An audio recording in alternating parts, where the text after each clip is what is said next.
Welcome to Legacy Conversations, a channel where we preserve military memories and history.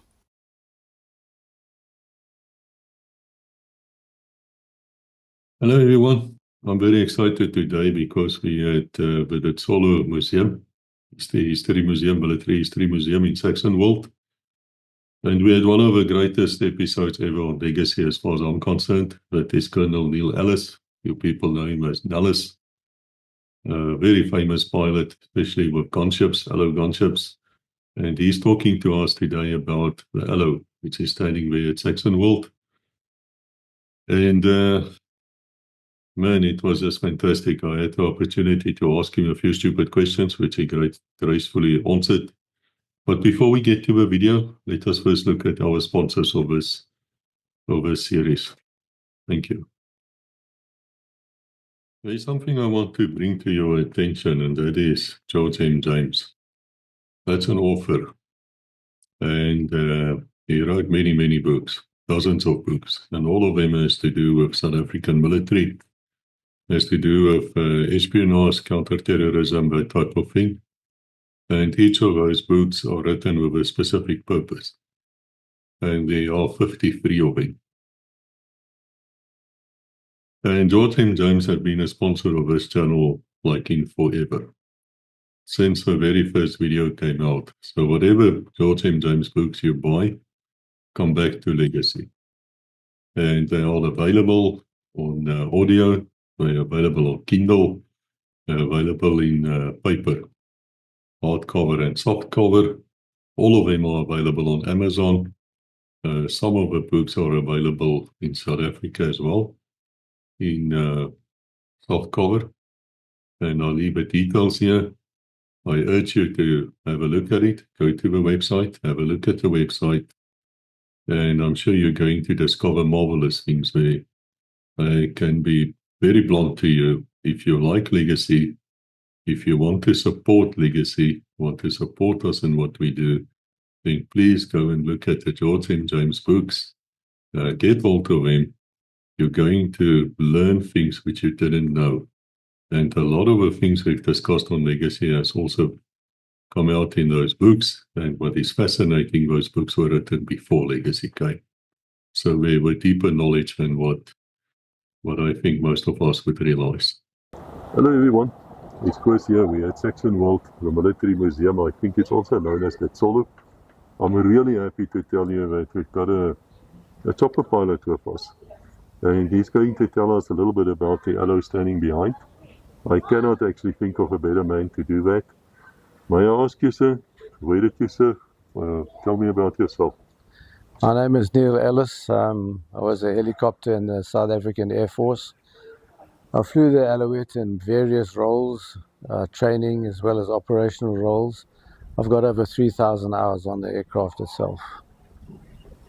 Yes, and can you tell us a little bit about the airframe?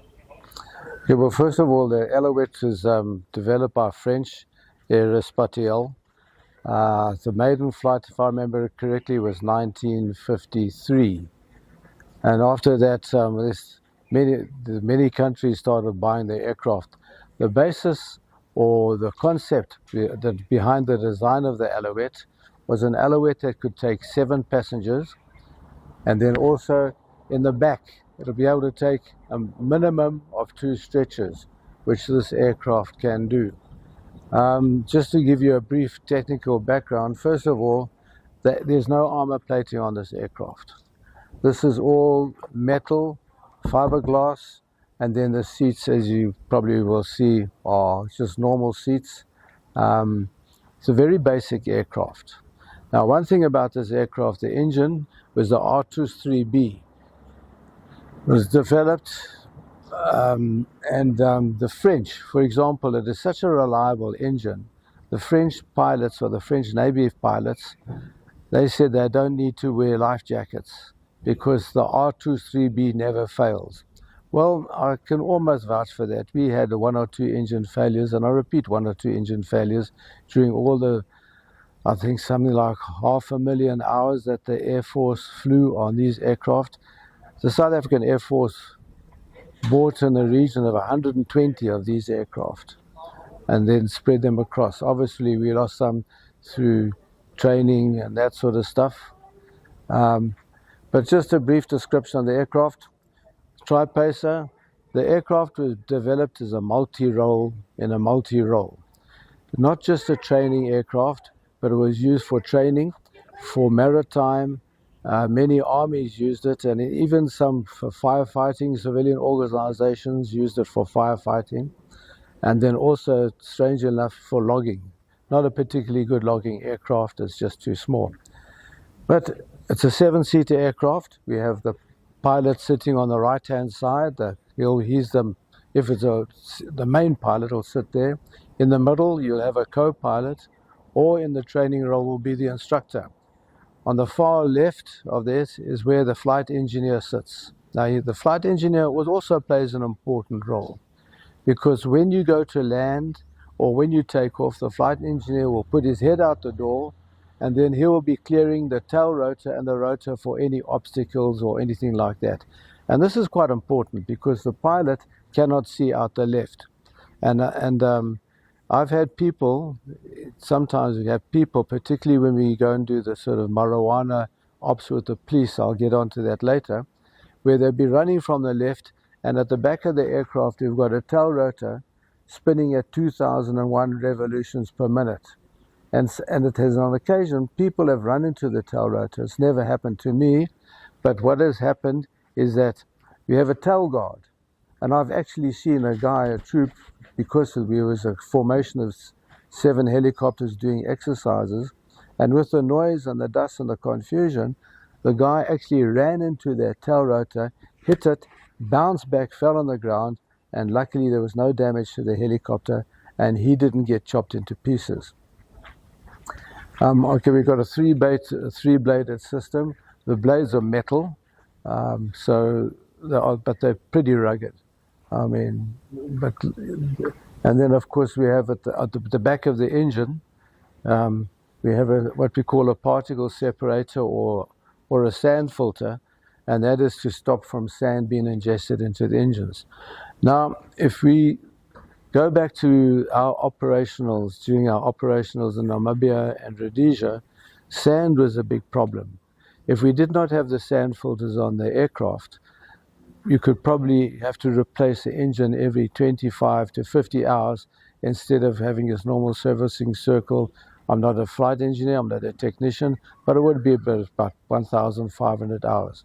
So without the sand filters, which is a pretty simple modification, we managed to save a lot of money. And then right at the back is the exhaust.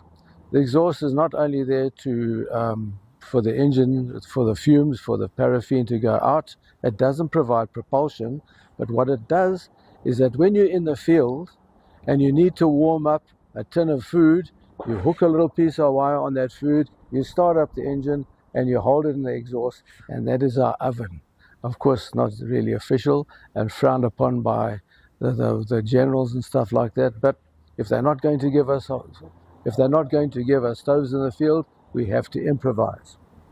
Now, this particular aircraft, 630, was based in 22 Squadron and was used in a maritime role. Hence, we've got the orange side on it. You'll see, normally on the other side there would be a hoist. The hoist would be used to pick up people or ships, or even, like the 22 Squadron is very active, because they not only went on the ships, the frigates, and our destroyers, but they also did a lot of air-sea rescue work. For example, with the National Sea Rescue Institute, there'd be a call out, a boat would be washed out, or during a storm, or even holiday makers, on the beach, they would be washed out to sea, and then they'd call out that was somebody on duty on 22 Squadron, and then he would go out there using the hoist, would pull up the guy who's about to be washed out to sea and take him back to land. So it had a very important role.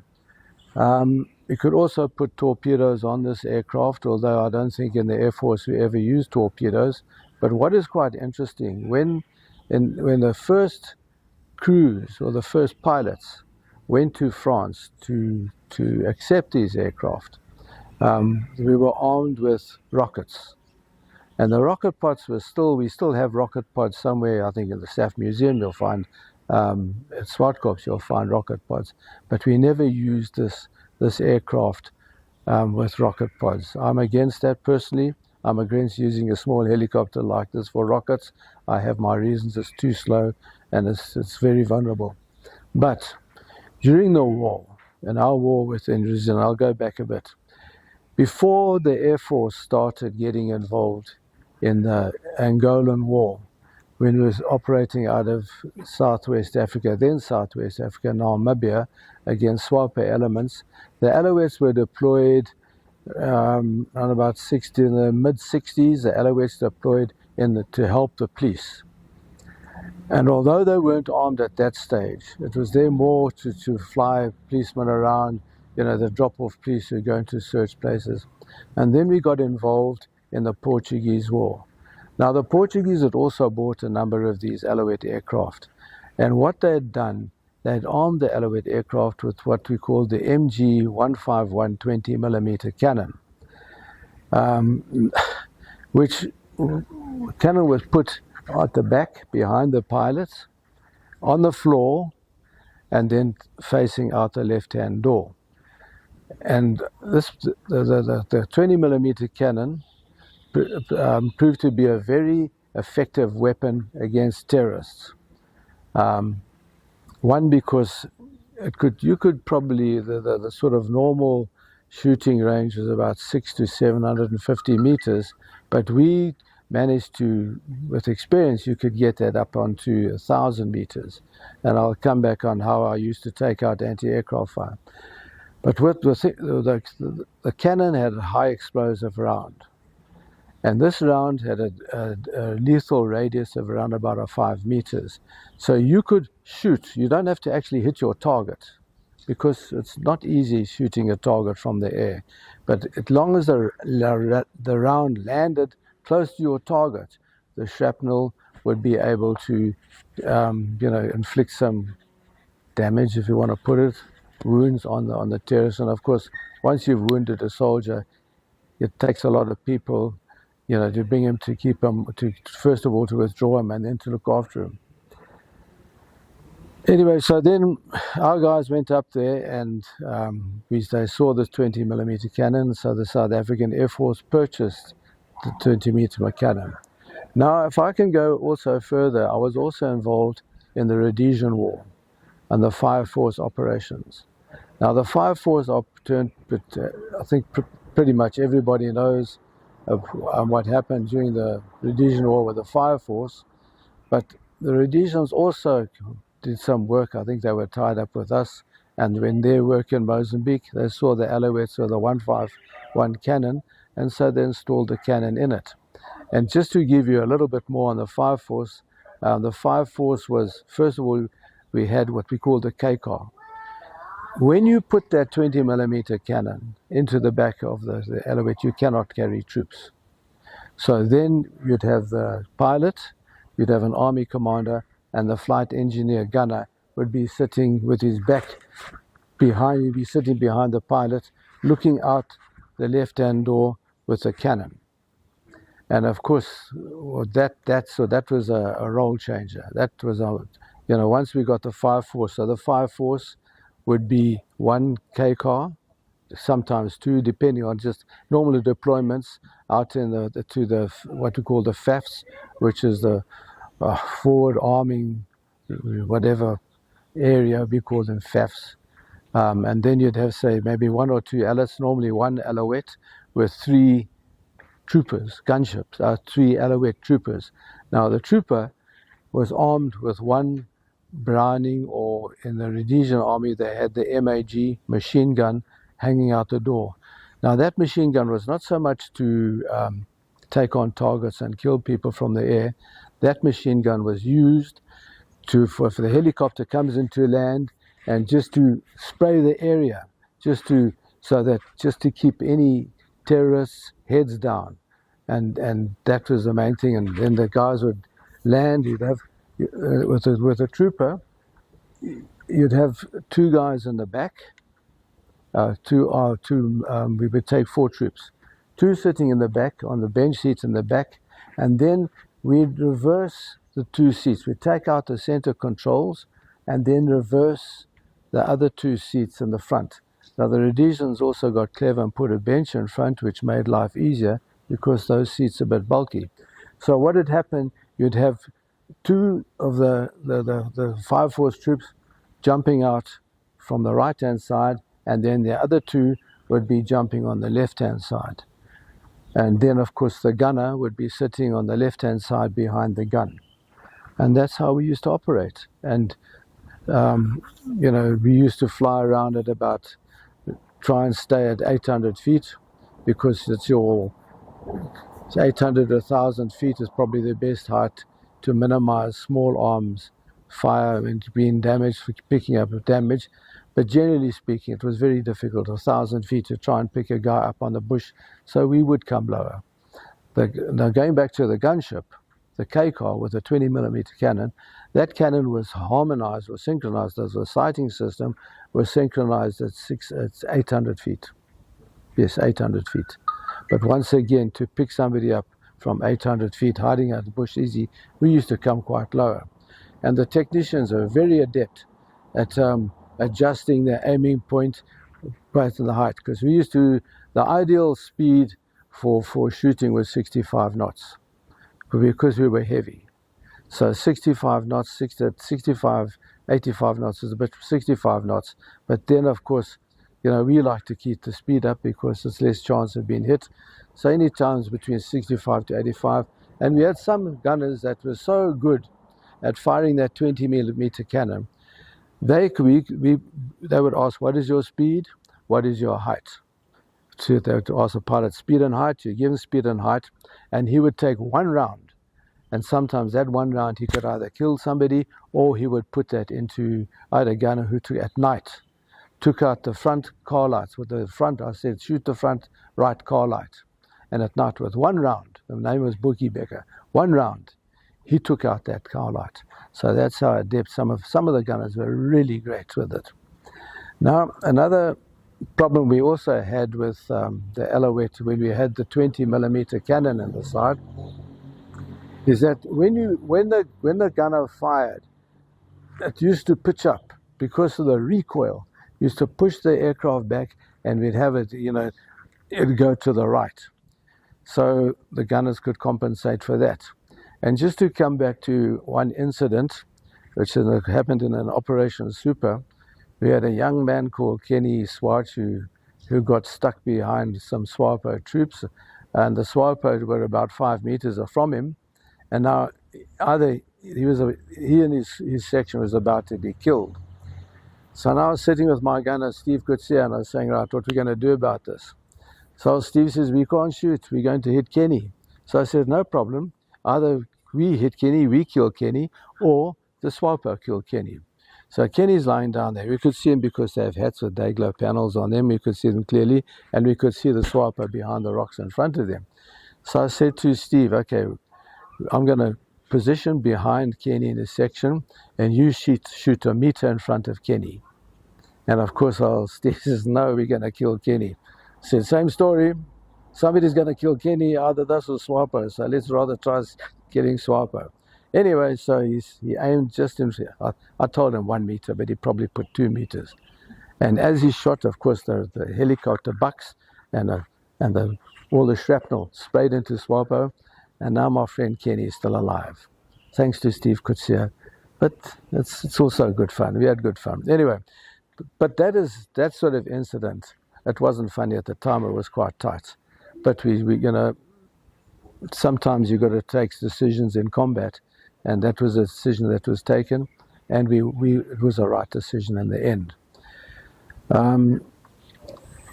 You know, the 20mm cannon was Alouette. We used this as a gunship. A lot of people would say it's crazy, because when it was filled with when it had the 20mm cannon, and we used to load about almost 300 rounds into the magazine. There were 2 options. First of all, the magazine was sitting on we put that where the Rhodesians used to put their army commander. we had one magazine there. But then to keep the weight, the center of gravity correct, we put a magazine in the front, or we put another magazine in the back in the cargo compartment. So that gave us a lot more rounds. The Rhodesians kept an army commander because, because their operations were a lot smaller area than we had. Rhodesia was a smaller area than Southwest Africa. So we had to compromise between the operations. First of all, we couldn't have a fire force as such because we used the Alouettes as gunships, and then the South African Air Force, we had the Puma helicopters, which would take a lot more troops. So what would happen, because the Alouette, we were limited to range and time. Normally we would put around about, say, 650 pounds of fuel, which is almost a drum and a half of fuel, which gives us an hour and a half flying. With the trooper, we had to reduce that fuel so then we'd put maybe a drum of fuel in, and that would give around about an hour's flying, and that's not with reserve. So the operations were tight, and we did our planning at 85 knots ground speed, so we couldn't go too far. And that is why the Rhodesians, they were very clever. They put all these different fuel placements, and that the fire force was so successful because normally you wouldn't have to fly more than 15 to 20 minutes for refueling. But we were different in the South African Air Force because the Angolan, we were operating at times far into Angola. And so we were quite restricted. And one of the things that I did, which was frowned upon heavily by the top hierarchy, the commanders, is that I used to fly until I ran out of fuel. Because, sometimes you fly 20 minutes and to a target, and then you've got, say, maybe 15, 20 minutes overhead, and then you've got to go back for another 20 minutes. And if you didn't have backup gunships with you, the guys on the ground they wouldn't have any top cover. So I used to play the game. I used to say, right, I'll fly, and when I'm running out of fuel, I'd say to the commanders, I send a message back to base, say, look, I need fuel, bring out a Puma with fuel. And they say, but you've got to go back. I said, I can't go back. These guys are on a heavy fight. We can't leave them. So the Pumas used to bring me fuel, land in a little I used to find a clearing nearby, close to sort of a couple of minutes, 5 minutes from the contact area. Puma would come, throw out some drums, Puma would go off, and then we would just quickly refuel the helicopter and get back into the fight. It worked. To go back to the other roles that the aircraft was used for, as I said, we did use it in the shipping roles. I'll cover that. We had Alouettes up in Durban with 15 Squadron and then 22 Squadron. Then, in fact, at PE as well, also had a 16B flight. But on the training side, we did all the helicopter pilot training. And sometimes I was based at Bloemfontein. And, because of the war, we needed pilots. And we had big horses. And there weren't that many helicopter instructors. One, because we were all in the bush. And sometimes we would have three students a day. And we would be doing 2 sorties per student a day. So it was quite long work. But one of the highlights of the trip, of the actual training, was we used to go to the Drakensberg. And we'd spend a week in the Drakensberg teaching the guys mountain flying. And mountain flying, you might think, because we don't have mountains up in Rhodesia and Southwest Africa. But even a small little rise, a small little kopje, rocky outcrop in the bush, your approach landing principles must be the same. So you've got to understand how the winds are coming over how the wind patterns are around a mountain, where the dead areas are, where the updrafts are, where the downdrafts are.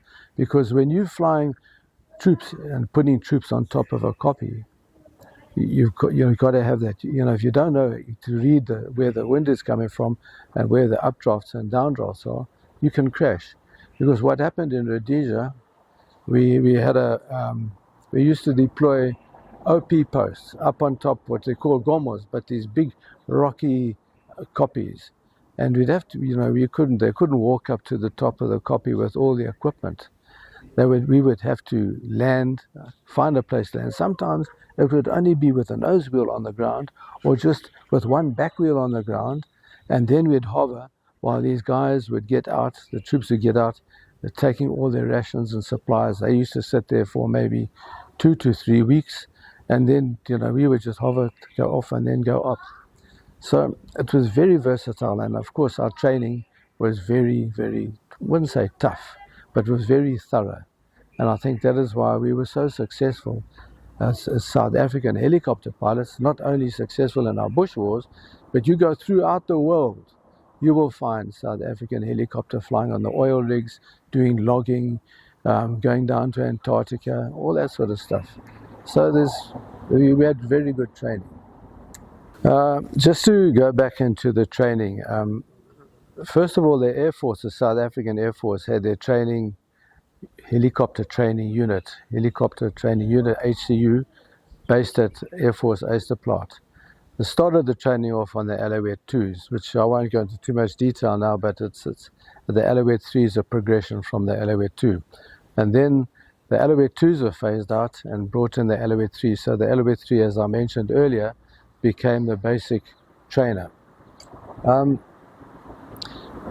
As I said, the training was very thorough, and we used to go solo around about maybe 10 to 12, I think even sometimes 16 hours, because it's a lot more difficult flying a helicopter than flying a fixed wing. If you think a fixed wing is, you've just got a base of the rudders, which will give you a balance. You've got your control column, which will give you up and down and to turn to the right. But now with a helicopter, you've got a torque rotor, tail rotor, torque rotor. So every time you pull power on the collective, you're getting more torque coming through the aircraft. So the nose will start moving. If, like on this Alouette, the nose, if you pull power, it goes to the left. Yeah, you've got to put in the right rudder. That's right. So the nose will go to the left. So then you've got to compensate. So that is why. So you've got the coordination for helicopter flying is a lot more than the coordination for fixed wings and stuff like that. So when you pull power, as I say, you go up, the nose will go to the left, so you have to push power to the right. Now, when you do that, then the helicopter starts moving off to the side with the tail rotor drift. So then you've got to compensate with your control column, and that's basically for hovering. But now for normal flying, then it becomes, once you go through transition, which is a phase from hovering to forward flight. That's a very quick phase, but I won't go into the aerodynamics and details there. But in forward flight, then it becomes a normal aircraft.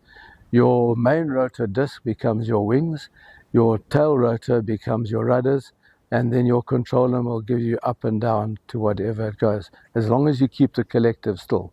Once the collective moves, then of course everything changes. So to get ourselves adept at hovering, we used to do what they call square bashing. And you put a square maybe 20 meters by 20 meters, and you'd spend hours going up, forward down that square, to the side, backwards, to the side, and then land. Always landing, and that was the sort of training we got. Then the training developed into navigation. The navigation that we did, and that's what helped us do so well during the bush wars, is because we did not have navigation equipment in those days. There was no GPS. We did not even have Doppler. Those days there was a map, and even then the maps weren't that accurate. They were old, but it's okay. We used them, and it was heading and time. And then, of course, at the end of it, with the troops on the ground, when you go to a section that was deployed, you'd ask them to throw smoke. And sometimes, like you get the normal troop who's disciplined, who is well trained, and he will throw a smoke grenade. And then we didn't like red because red meant danger, but yellow was good. Green never really worked because it'll fill in with a bush, like the trees are green, but yellow was okay. But then you get the undisciplined troop, sometimes like the Parabats and 3-2 battalion, and then they'd throw white phosphorus grenade, which was great. because you could see that white phosphorus smoke from miles away. But anyway, that's just a bit of a joke. So that was our final sort of, if I can call it, marker, target marker. Must remember that Angola, where we operate, was very flat.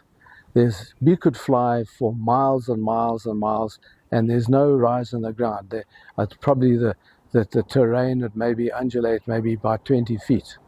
But there were shonners, and the shonners, which was a big open flay area, we would use them for mapping very few roads, but there wasn't much development. So even though we say the maps are old, they were quite, we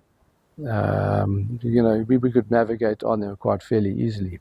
But heading in time, that was the main thing. Then, of course, night flying. This aeroplane, we trained to do night flying. It was part of the training. And then during operations, we had what we called moonlight operations. And that was during the period of when we'd have half moon to half moon, full moon, half moon to full moon, half moon.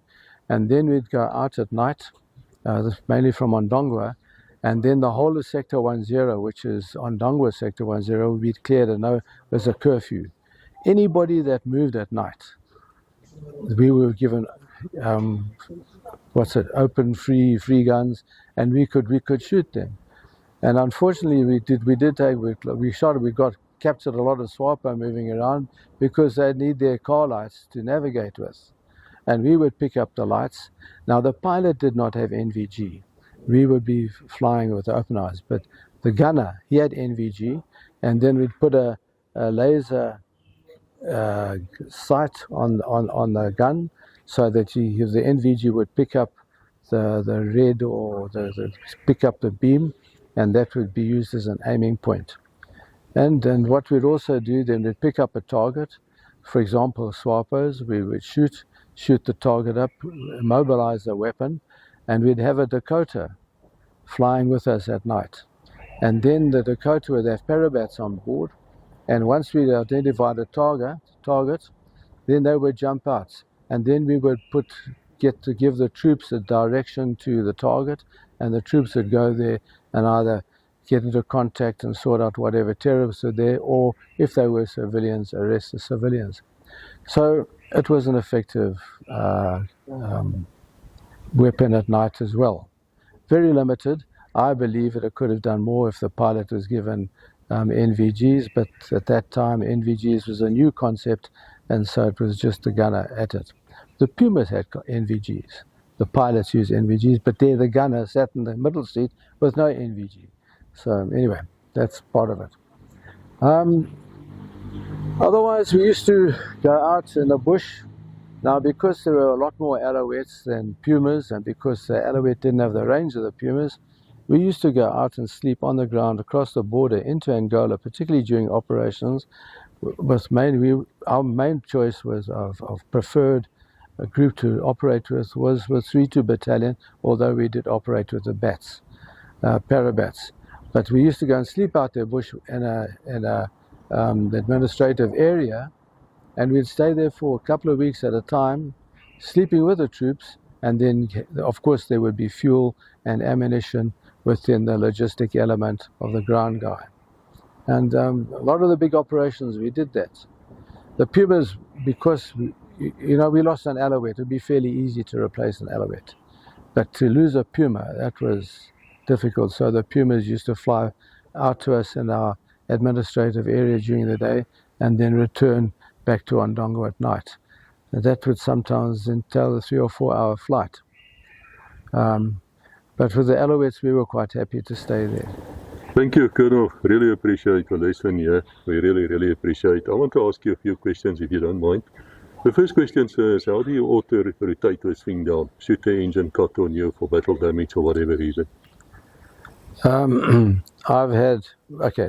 answer your question, you take the collective and you put it down, fully down. What happens, the blades go into a negative pitch, and then the upcoming airflow will keep the rotor spinning.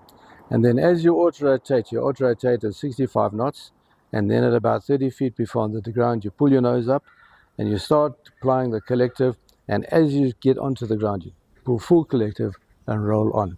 It's quite safe. It's like a parachute. So there's no time to actually restart the engine.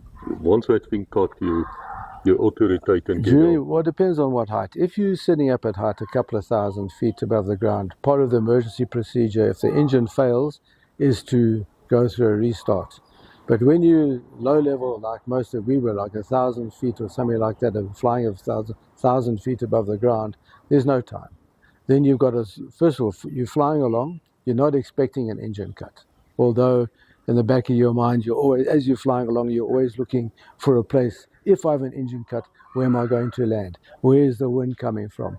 Maybe the best place is behind you, so you've got to know where the wind is, so be able to turn around, or maybe just go straight in. There's a lot of things going through while you're flying, but it's just something in the mind. Once the engine cuts, then it's a question. You've got to go down on the collective immediately, because if you don't, the friction on the blades will slow them down. So immediate reaction, and then start going to your landing zone. How do you as a pilot know where the wind comes from? Do you see that visual, or do you have the instrument telling you? No, okay. Normally you'd be on the lookout, and you'd be looking on, first you'll see it from the ground. As you're flying along, your question was about the wind. When we're flying along, as I say, you've got to be aware of where the wind's coming many times. So first of all, before you take off, you get a Met report, and generally speak, that'll tell you the direction of the wind. Secondly, as you're flying along, you'll be looking at the grass, which way is the grass blowing. If you're up in the bush in the rural areas, you'll see kraals where there'll be a fire, cooking fire. You'll see the smoke. And then if you're flying over water, you'll see when birds take off, ducks, they always take off into wind. So that's sort of giving an idea. Then, of course, if you've got navigating on a straight line, which you'll normally do, and depending if you've been blown off to the left, then you know the wind's coming from the right. So that's how we compute the wind the whole time. How hard is it to land in dusty conditions? Because I have heard that coalition forces in Afghanistan lost about 400 airframes anti-Iraq combined now, mostly because they don't know how to land in dusty conditions. Is it hard? Do you lose visual? One thing about helicopter flying, okay, I'm not talking about the modern helicopter flying that have got all the instruments to give you automatic landing. I'm talking about the older generation and also a lot of the military stuff.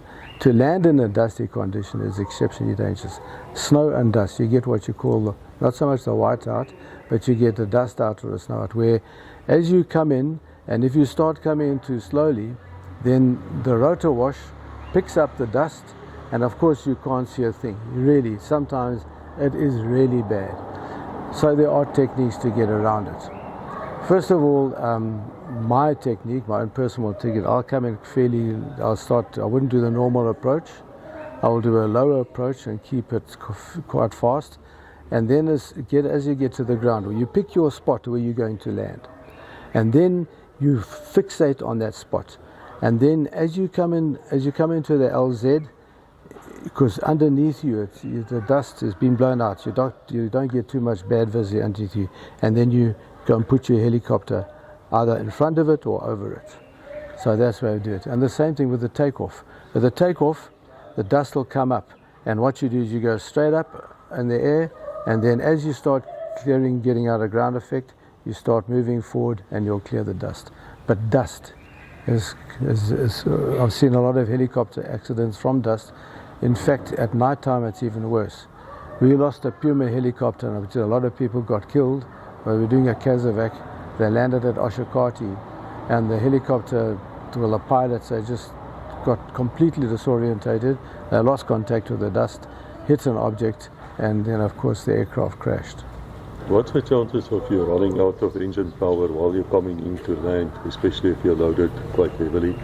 I think they call it ground effect. You just mentioned the word just now. Okay, the chances, I wouldn't say the chances are good, because normally before you fly, if you're a professional pilot, before you fly you will know your weights, you'll know how much fuel you're going to burn off and what your weight is at landing. All right, that's not always the same in the operational area, but in the operational area we always flew so that the you would be normally well within your weight limits. But it is possible, depending on your approach. If you come in an approach too steep and too fast and you start pulling power, you can start getting where you get a loss of power, and particularly you might get a vortex effect, vortex ring effect, or even the blades just can't keep up. They can't give you that power, and then you'll hit the ground. Now, we have a Freezer battalion member standing here behind the camera. I took a picture of him while he was scratching his nose.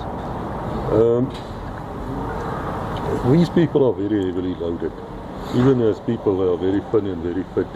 So if you should load somebody, one or two of them, I know as a gunship pilot you don't really load people, are they supposed to tell you their weight?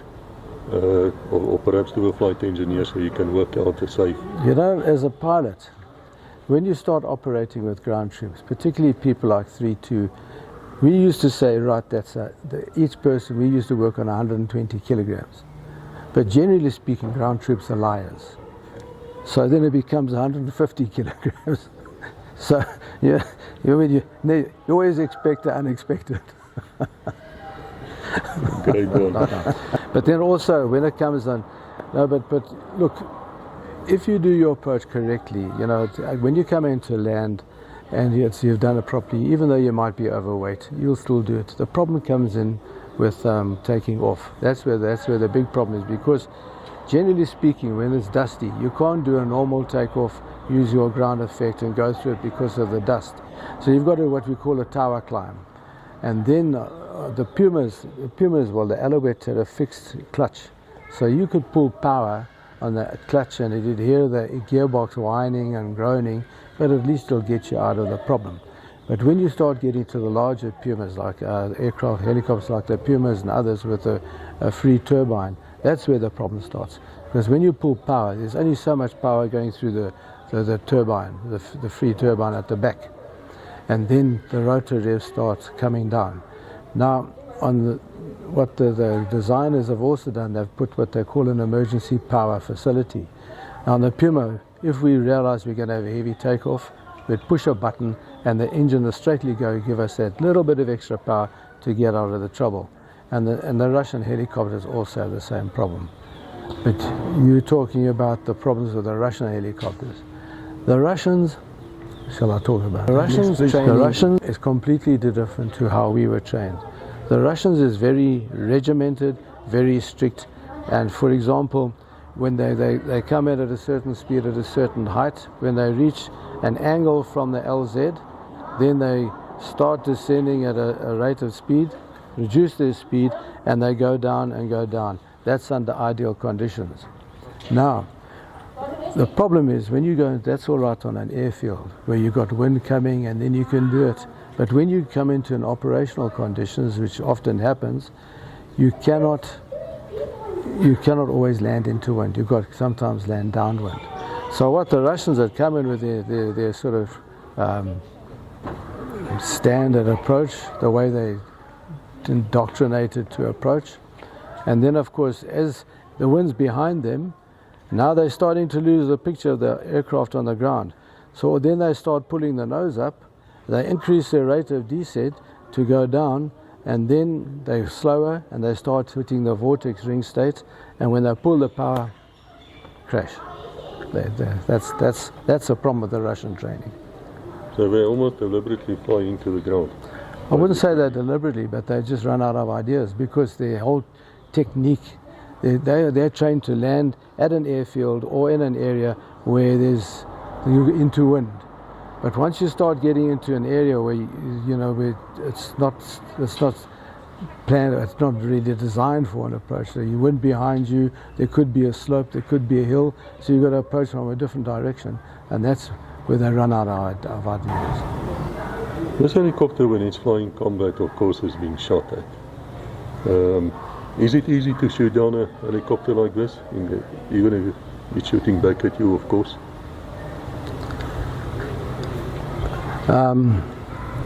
Look, first of all, you need to know what you're doing from the ground. if you want to shoot down, it's a moving target. The helicopter is a moving target, and although the enemy would have a sight, but they haven't, if it's radar guided, you haven't really got much of a chance. But I'm talking about our bush war, the sort of the low intensity warfare. We did lose helicopters, they were shot down. I was personally shot down, but then I flew over a camp with 3 14.5s with RPGs, and there was about 150 people all shooting at me, and the helicopter had 57 holes in it. And then one RPG exploded next to the engine, and the shrapnel took out an ore line. So it can be shot down. But generally speaking, although it's a very simple aircraft, there's no real it's not high tech. So the vulnerable parts are, of course, if you hit one of the pitch change control rods on the rotor head, that's a problem. Or if you go into the engine and you hit the engine, that could also be a problem. At the time when I got shot down, I managed to fly away because although the oil line was broken, and we just flew it until lost control and ended up, it was a hard landing, and we tried auto-rotating, but around had taken out the tail rotor control cable. So as I started pulling, I had to do an auto-rotation. As I pulled the power, the aircraft started spinning, and we just landed, and of course the whole thing broke, and it was sort of like kinked in the bottom. So yes, it's not easy it can be shot down, but not that easy. It's a moving target. If it is shot down, would it be the standard procedure for Air Force pilots to abandon the aircraft and go on their own? Do you have any way to destroy it, perhaps? Phosphor, grenade, explosives? Normally, when we were shot down, I can't really think of one case. Normally there would be troops close by because we're giving support. I mean, the one time was I shot down, it was that thing of mine, we had run out of fuel, we were attacking the camp, and I said I need fuel, and fortunately the Pumas were coming in with fuel, because as we were going down, auto-rotating down, you could see all the SWAPO terrorists running out hoping to capture us. But when they heard the Puma, they ran back into the camp. The Puma landed, and we were able to get dropped off troops to safeguard the helicopter, and then we were evacuated, or we were carried away by the Puma. Yeah.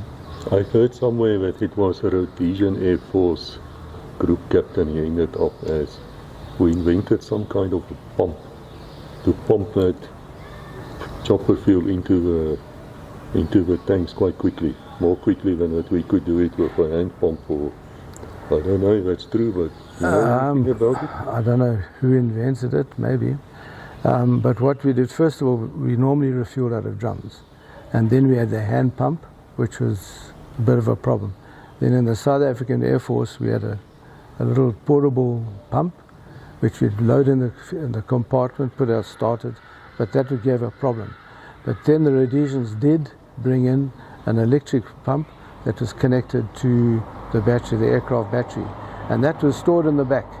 And then all we do, we'd land next to the drums. I mean, we could hover and the drums would be here, drums to save on time, the guys wouldn't have to roll the drums, and then all the flight engineer would do would just get out, plug in the pumps and refuel.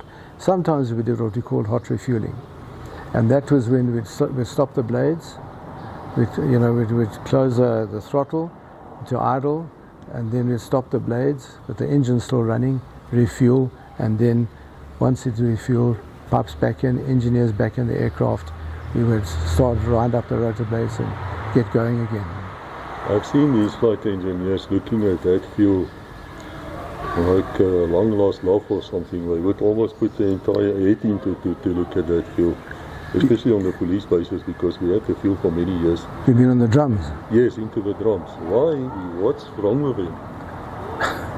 It's because the drums would be stored, they'd be filled, and you don't know what the fuel is. Sometimes they would be contaminated. You don't know where the fuel always came from, particularly if the drum wasn't sealed by a fuel company. So, but you look, okay, depending on how they're stored. First of all, during the day, the drums would expand, and at night, with the cold, they'd contract, and it's possible for air to be sucked in, and that would bring in water, and that would condensate. So we'd have water, and the water, if water gets into the fuel system, the engine's going to cut. then if the drums weren't stored properly, the fuel would also have bacteria. You get a bacteria or a fungal growth growing inside the drum, and then that would also clog the filters. You could get sand, you could also check, make sure no water and that the fuel is clean. I've seen something strange at the patch up where the Air Force got a bunch of troopies to kickstart the thing by pushing it around. And I thought to myself, somebody is having a joke on these poor lads, because this thing is not a car. I mean, the wheels are not linked to the engine in any way. I mean, they were just probably playing with full with it. There's no way you can push start this. No, that was playing the fool by pushing it, and then of course the pilot will start the engine and say faster and faster, and then it start winding up the blades. But there is what has happened in the past is that sometimes, like I've had it done to myself, is that you know, in all that sort of starting cycle, there's little injectors, and it's happened to me once where the injector failed. So what we did, we wound up the engine, and we knew the fuel was going in there because you can see the fuel being injected in the engine, and you throw in a lighted newspaper, and that would start the engine. Okay, well, that's one of those. Yeah, I've heard somebody tell me, I don't know if it's true, that the C-150 started a C-47 by just revving its engines right in front of it, and it started spinning the props. I've heard about that. Well, look up here, because on the decks, you could tie a rope to those props, get a whole lot of guys running, and get that to kickstart it, to get it going. But one thing about the Alouette, what people also, why this engine is so good, why the French say it never failed. You can put just about any fuel on this. Like we'd normally use Jet A1, which is a refined paraffin, or you could use the paraffin that you use in tractors, or you could use diesel, or you could use a normal petrol that vehicles use. Obviously, that would put a restriction on how long you could use the engine for. For example, if you used high octane petrol, you could only fly 25 hours. Whereas with a normal, I think it's 15 or 2,000 hours if you're using Jet A1 the whole time. I need to ask you, how, at what revs will a normal Alouette take off? On the engine is when you start it, it's at 33,500 revs, and it's governed to stay there, regardless of what power you're pulling. If you pull power, suddenly the revs might take a dip, but you've got 33,000 revs, and I think it's plus minus 500, I can't remember. It goes about the rotor RPM. The rotor RPM that's what determines when you take off. Now this aircraft has a fixed clutch, so you do rotor droop, you call it rotor droop. We didn't really have a problem with rotor droop on the Alouette.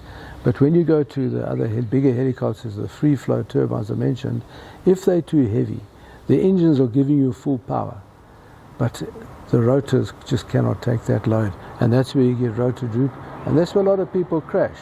It's because they take off, they're on low revs, and when they go through transition they might lose some more revs, and when they start pulling to climb away, they just fly into the ground. We have another video where Mike Frere is talking about a Gunship alloy, and in that is not a 20 mil, it's like a Browning Sport event, which I think is from Rhodesia. The difference between these, which would you prefer, and where did the Brownings come from? Okay, the Rhodesians mounted the FN, the MAG, what's it? The MAG gun, which was a machine gun, 7.62 51 NATO round, and they put 4 mags in position, and that was 4 guns firing at the same time. They called that, I think it was we called it the Dalmatian. They called it the Dalmatian, I'm not sure. But that was quite an effective weapon. You had 4 guns shooting at the same time. Now the MAG is a particularly reliable weapon. It is very reliable. In the South African Air Force, we took old 303 machine guns that were used in World War II and whatever, and mounted the same system. But it wasn't a very effective system. When it worked, it was fine. But most of the time, those 303s were very susceptible to dust, and we had stoppages. So it really never proved effective. The only effective weapon that we had in those days was the MG151 20mm cannon. Can you tell me, perhaps a flight engineer, we've often seen them hanging out of a door and they look very serious and they're talking non-stop. You can see their mouth moving. What are we doing? I'm probably telling the pilot he's a bad, I suppose I can't swear, but he's not flying too well. And he's scared, and the pilot must go home and go for retraining. No jokes. The flight engineers are a very integral part of helicopter flying, particularly our operation on the SAAF. They were trained not only to fix the aircraft, to carry out maintenance and in the field repair the aircraft.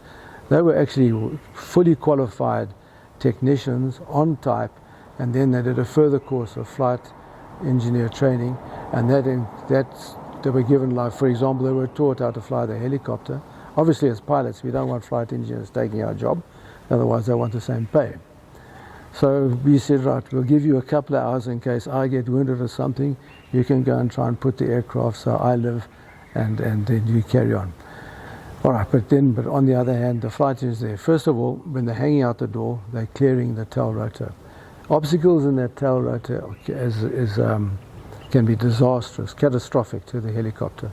And when you're doing operations landing in the bush, you might have the odd bush sticking up, you might have a tree stump or a rock, and even a mountain flying. So the flight engineer will be talking to the pilot, say move slightly left, move slightly right, go forward one, go back one, come down one, and then he would guide the helicopter into the landing area. Very important. Plus, they acted as gunners, and then even general flying, he would be another pair of eyes. While we're flying along, he would also be looking out for wires. Wires is a trap for helicopters, looking out for wires, birds. If you have a bird strike, you can have an accident. Just things like that. He is an important part of the crew. I saw them often when you would land, you would not approach that helicopter without that flight engineer actually telling you to approach. Yes. Why is that? For safety reasons? We would pass an SOP mainly to first of all, the flight engineer is also trained and briefed on how we're going to land, and also when you're approaching a landing area, the pilot would be telling the flight engineer, if he's a good pilot, he'd be saying, right, this is how I'm going to do it, this is our direction, and this is how I plan on putting the tail. And then the flight engineer has already got an idea what the pilot's thinking, so he would hang out the door and he would start saying to the pilot, okay, your idea was a good idea, or I have a better idea, let's do mine. So that's how it used to work. And often, you come into land, and from a pilot's point of view, you might not be able to see the height of a rock or a stump or a bush or even the grass, whereas the flight engineer hanging out the door can see clearly the tail rotor, and he would say, no, you can't land here, go around. Would it be instinctive to be a rotary qualified pilot? Can I take anybody, or does he need a certain mindset, especially in the military?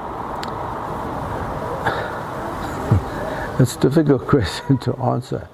First of all, to me, a helicopter pilot must have better coordination than a fixed-wing pilot. That is the first thing. For example, when I was in Sierra Leone and I was training some of the Sierra Leonean guys to fly helicopters, I used to put them riding a bicycle. Riding a bicycle takes coordination. And if he could ride a bicycle within 15 minutes, and I'd say he's a possible candidate. To take anybody, no. Your medical also determines if you can fly, but let's say you're a pilot, you're qualified to fly fixed wing. But we had a couple of fixed wing pilots that wanted to come and fly helicopters, or even on pupil pilot schools, there were guys who wanted to fly helicopters and they just didn't have that coordination or ability to fly, and they went back to flying fixed wings. Whereas a helicopter pilot can fly anything. It was your friend Steve Kutser who said to me on the program that to fly is okay, but to hover is divine. Do you have anything to say about that? It goes about the ego trip. Who's got a bigger ego, the fixed wing or the helicopter pilot? Yeah, they say a fighter pilot will always tell you he's a fighter pilot. I've never actually seen a helicopter pilot do that, funny enough. But we're here at the end. Guys, this was fantastic. I was really enjoying this. Thank you to Kenny there behind the camera, so I'm standing in the sun. I'm sure he burnt a bit. Colonel, thank you. That's all I have to say. Thank you so much. Welcome. Thank you. Thank you. Yeah. Thank you.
The Ditsong National Museum of Military History was established during the Second World War, largely as a result of the fact that South Africa had made no attempt during the First World War to record its activities in that war.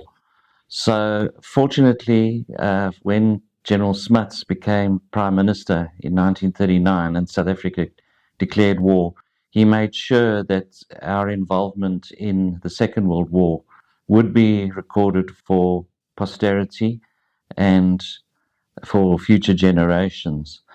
The result of that was the start of what was then known as the South African National War Museum. The museum was opened on these premises in August 1947, and at the time of the opening, Smuts said that the museum would serve as a memorial to what was then known as the greatest united effort our country had produced, which was the involvement in the Second World War. He also said that the museum would serve as a warning for future generations that the weapons that they see here must never be used again. Unfortunately, as we all know, that warning has not been heeded. In the early 1970s, the museum became known as the South African National Museum of Military History, and the scope was shifted to the preservation and recording of the entire history of South Africa. So not just the First and Second World Wars, but all wars, all conflicts where South Africans had been involved. In the late 1990s, under the new dispensation, all the national museums were amalgamated, and the three national museums in the Gauteng province, this museum and the National Cultural History Museum and the Transvaal Museum, were amalgamated together to form what was then became known as Ditsong Museums of South Africa. And this museum has from then been known as the Ditsong National Museum of Military History, and that is our official name today. We preserve, as has been said, all aspects of South Africa's military history, and the exhibits that you see here at the museum are not here to glorify war. The exhibits are here to show what can be done if necessary, and show that war is a sad thing. People die in warfare. We like to educate people that war is not a good thing at all. But we do acknowledge that people went and served their country. In many cases, they volunteered to do this, and many people paid the supreme sacrifice for their country. And we acknowledge that as well. And as such, the museum is also, we consider it home to all military veterans who have served their country.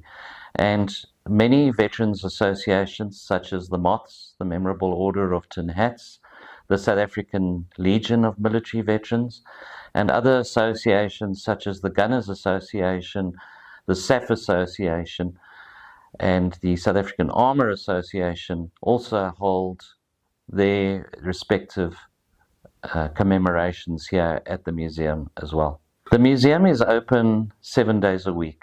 The only 2 days that the museum is not open is Good Friday and Christmas Day. Our opening times are from 9 till 4:30 every day, Monday to Sunday. The entrance fee is 50 Rand, subject to change. That's the minimum fee. There are other fees for scholars and for senior citizens. The facilities that we offer here at the museum is basically for everybody, not just for military enthusiasts. We do have a conference center here. We do allow for events to take place, such as conferences, meetings, events. You could have cocktail parties here. We've had many in the past. We also welcome children's birthday parties.